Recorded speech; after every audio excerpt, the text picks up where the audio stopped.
mapanood mo tong video na to, pwede ba kita maging supporter kahit wala akong maibibigay sa'yo, kahit naka-injector lang ako at di ako marunong mag-edit.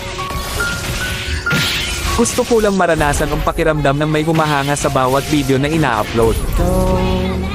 Sobrang saya kasi pag nakikita mo na may sumusuporta sa'yo kahit na simple lang mga ginagawa mo. Nakakasipag gumawa ng video at hindi nakakasawang mag-upload. Sa panahon kasi ngayon, pag wala kang maibibigay ay malabo ka pansinin ng iba, sa halip puro masasakit na salita pa ang mababasa mo, nakakalungkot man isipin pero yon ang totoo. Di ko naman nilalahat pero karamihan ganon. Ang hirap kasi pag walang talent, pag di ka gwapo, maganda o sikat na kilalang tao. Ang hirap pag di ka mayaman.